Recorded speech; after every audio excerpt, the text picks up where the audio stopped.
Canais abandonados. Não, canais bizarros abandonados no YouTube. Também, que é dos canais abandonados aqui do Gostei. Eu YouTube, gosto seja por um desse motivo de quadro aí. desaparecimento, crime ou apenas um sumiço meio suspeito. Tem muitos canais no YouTube que estão aí jogados às traças, mas que guardam uma história bem bizarra por trás. E hoje eu vou contar algumas dessas histórias aqui pra vocês, então se vocês curtirem, deixa o like aí embaixo, me ajuda muito, não demora nada aí pra vocês e me ajuda muito aqui no canal. Se inscreva se você curtiu o vídeo e quiser receber mais, e antes da gente continuar, vamos a uma palavrinha do nosso patrocinador. Pessoas, o vídeo de hoje O canal do Forlan, né? segunda temporada do programa de fidelidade da Bonox. Funciona por esse e-mail aqui que tá aparecendo na tela. Vamos ao nosso assunto.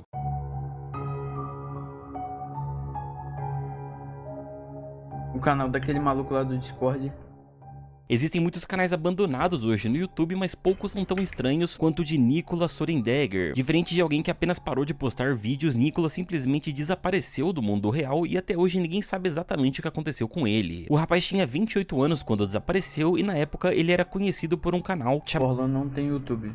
Não tem canal, só. com ele. O rapaz tinha 28 anos quando desapareceu e na época ele era conhecido por um canal chamado Sunspake, onde ele postava vídeos de dança com uma estética, digamos, peculiar e quase sempre gravados em lugares inusitados. Desde estacionamentos abandonados até a margem de um rio, qualquer espaço viraria uma pista de dança, e essa era meio que a vibe que Nicolas queria passar mesmo no canal. O projeto na época ainda era pequeno, com menos de 3 mil inscritos, mas tinha uma base muito fiel de seguidores que não apenas gostavam das danças, mas também da personalidade de Nicolas. Acontece que, por fora das câmeras, a vida dele era tudo menos leve. Por volta de 2017, ele morava com seu amigo, o Austin, em San Diego, e sofria pela falta de dinheiro e contas acumuladas que acabaram levando os dois a serem despejados em apenas alguns meses. Sem terem onde morar e sem perspectiva de futuro, os dois tomaram a decisão de se mudar para um dos lugares mais amaldiçoados aí da Califórnia, que era o Salton Sea. O local tem essa fama de amaldiçoado porque ele é basicamente um lago salgado, com cheiro de enxofre e margens cobertas por esqueletos de peixes e poeira contaminada. Ali nos arredores fica um conjunto de casas abandonadas que basicamente ninguém nunca quis morar por causa do cheiro e do clima, mas que era um destino para quem fosse desesperado e corajoso o suficiente. No caso, Nicolas e Austin eram ambas as opções, então eles entraram na primeira casa. Mas essa foto aqui não era daquele. Porque tem um lago que é famoso por ele ser rosa, só que se eu não me engano ele faz mal. Casa abandonada que viram e montaram ali uma estrutura para ficarem pelos próximos meses. Na madrugada de 7 de setembro de 2018, por volta das 2 da manhã, Nicolas e Austin estavam dentro da Mas não deve ser isso, senão ele teria mencionado. barraca que eles 7 de setembro de 2018 por volta da estrutura para ficarem pelos próximos meses. Na madrugada de 7 de setembro de 2018, por volta das 2 da manhã, Nicolas e Austin estavam dentro da barraca que eles montaram dentro de uma das casas quando ouviram uma série de gritos vindo do lado de fora. Eles ficaram com medo, afinal a região ali já era meio esquisita por si só, e um grito num lugar abandonado não podia significar boa coisa. Não. Os dois concordaram que seria melhor ficar dentro da barraca mesmo, mas na manhã seguinte, quando Austin acordou, Nicolas havia simplesmente desaparecido, e aquela seria a última vez que alguém o veria. Perto dali, Austin encontrou a lanterna de Nicolas e chamou a polícia imediatamente. A busca começou e as coisas ficaram cada vez mais estranhas. Nos arredores da região, a polícia encontrou várias partes da roupa de Nicolas espalhadas por lugares diferentes. Primeiro, uma unidade de par de botas e a outra unidade nunca seria encontrada. Depois, a calça dele e até uma bainha de faca que ele costumava carregar. A carteira, as chaves e o celular de Nicolas nunca foram encontrados, assim como ele próprio, que até hoje segue como desaparecido. Acontece que a história ficou ainda mais esquisita. Alguns dias depois, Austin voltou para a área onde eles estavam acampando e encontrou novos itens espalhados pelo chão depois do desaparecimento. Itens que não estavam lá na primeira ronda da polícia surgiram do nada, como o chapéu e a camisa que Nicolas usava. De todas as partes do caso, essa talvez seja mais difícil de entender, porque o que teria acontecido para alguém ir na cena do crime devolver itens para lá? A família de Nicolas ofereceu uma recompensa de $10 mil por qualquer informação que fosse ajudar nas investigações e tudo mais, porém isso nunca aconteceu. Em fevereiro de 2019, quase 5 meses depois, foi organizada uma nova força-tarefa de buscas com voluntários, investigadores e cães farejadores que também não tiveram nenhum resultado. O canal de Nicolas é a única coisa que ele deixou como legado antes de desaparecer e segue no ar para quem quiser conferir. Caraca, mas não acharam nada. Uma nova força-tarefa de buscas com voluntários, investigadores e cães farejadores que também não tiveram nenhum resultado. O canal de Nicolas é a única coisa que ele deixou como legado antes de desaparecer e segue no ar para quem quiser conferir.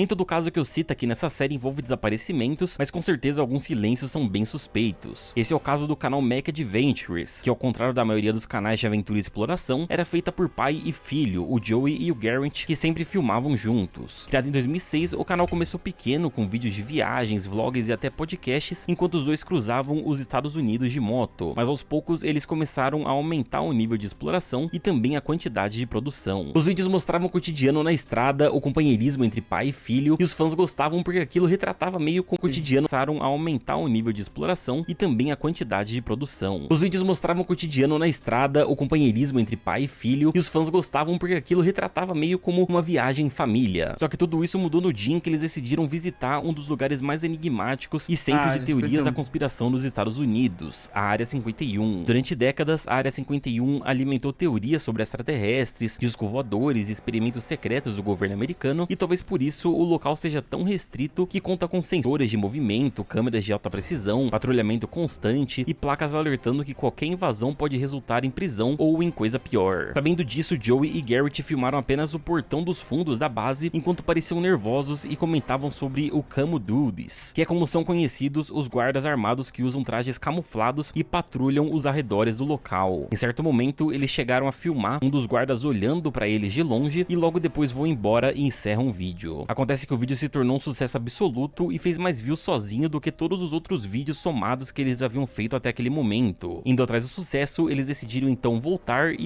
até transformar a saga da Área 51 numa série. Só que a cada nova visita, um novo limite era ultrapassado e aos poucos Joey e Garrett começaram a perder noção dos próprios limites. Primeiro eles começaram a se aproximar demais da cerca, depois cruzaram placas de aviso e em outra visita chegaram a entrar em uma zona oficialmente restrita a qualquer cidadão americano, onde não é permitido nem mesmo caminhar. Até que em 2017 eles publicaram aquele que seria um dos últimos vídeos do canal, chamado Mantido sobre a Mira da Arma de Camo Dudes, que são os guardas que eu citei ali atrás. No vídeo, o pai e o filho finalmente ultrapassaram um limite legal e são cercados pelos guardas que apontam as armas para eles e exigem saber suas identidades e o que fazem ali. Os dois explicam a situação, mas são reprimidos pelos guardas que no fim dizem para eles que vão apenas dar uma chance para eles sumirem nas motos e nunca mais voltarem ali, senão algo muito pior aconteceria. O vídeo termina com os dois indo embora num clima totalmente esquisito, muito diferente do tom de aventura que eles costumavam colocar nos vídeos. Seja por medo ou por alguma outra razão, o fato é que nos últimos 8 anos o Mac Adventures nunca mais postou um único vídeo e ninguém mais teve notícias oficiais sobre Joey e Garrett.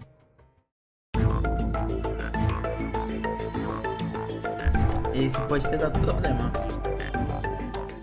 Se tem uma coisa que poucos youtubers podem dizer é que eles são campeões olímpicos, mas Trevor Jacobs era um desses poucos que podia falar isso, e mesmo assim decidiu jogar tudo fora. Trevor representou os Estados Unidos no snowboard nos Jogos de Inverno de Sochi em 2014 e além disso praticava BMX, skate, motocross, artes marciais e saltos de paraquedas. No seu canal ele compartilhava um pouco da sua rotina, o que obviamente incluía manobras, voos, então não demorou muito para Trevor chegar nos seus primeiros 100 mil inscritos. Acontece que em 2021 Trevor publicou o vídeo mais polêmico da sua carreira, o Eu Bati o Meu Avião, o Eu Derrubei ou Bati o Meu Avião. No vídeo, que já foi removido e reupado várias vezes no YouTube, Trevor aparece preparando um voo solo em um monomotor de pequeno porte partindo da Califórnia com destino à região montanhosa de Mammoth Mountain. Ele decola com tranquilidade, já com uma GoPro no peito, outras câmeras posicionadas nas asas e na cauda do avião e para finalizar, um bastão de selfie. Tudo parece normal até que 35 minutos depois da decolagem, Trevor percebe um problema. Ele vira para a câmera e diz que o motor falhou. Na sequência, ele procura um local para pousar o avião e afirma que não consegue encontrar nenhum. Aparentemente sem escolha, ele resolve arriscar tudo e salta da aeronave com paraquedas equipado, gravando sua própria queda livre e o avião despencando sozinho e se jogando contra uma área de floresta nacional de Los Padres. A cena parecia coisa de filme. Caraca. E a forma como tudo aconteceu acendeu aí um alerta na comunidade de aviação norte-americana. Pilotos profissionais começaram a listar tudo de estranho que ocorreu durante as gravações, inclusive o próprio Lito gravou um vídeo aqui no YouTube sobre isso, e eles relataram que apesar de ter um monte de câmeras ali, Trevor não filmou em nenhum momento o painel do avião, mostrando o problema que ele poderia ter tido ali. E mesmo sendo um piloto instruído, ele não realizou nenhum dos procedimentos básicos de emergência, como reiniciar o motor, acionar o rádio ou tentar localizar um local para o pouso forçado. Ao invés disso, ele simplesmente pulou do avião como se estivesse no GTA. Não demorou muito tempo até que a Administração Federal de Aviação e a Agência Nacional de Segurança nos Transportes abrirem uma investigação oficial contra Trevor, porque apesar de no GTA parecer simples, pular de um avião em movimento pode acarretar em uma tragédia gigantesca, sem contar que na melhor das hipóteses vai devastar completamente uma área ambiental. A situação se complicou ainda mais quando as autoridades pediram que Trevor preservasse os destroços para análise e ele simplesmente destruiu todas as provas. Em abril de 2022, o governo concluiu que Trevor havia provocado o acidente com o propósito de gerar um vídeo viral e lucrar com a repercussão. Em maio de 2023, ele se declarou culpado por obstrução de investigação federal e admitiu que de fato só fez o vídeo para se promover. Trevor foi condenado a 6 meses de prisão federal, perda temporária da lição de piloto e, consequentemente, o abandono forçado do seu canal.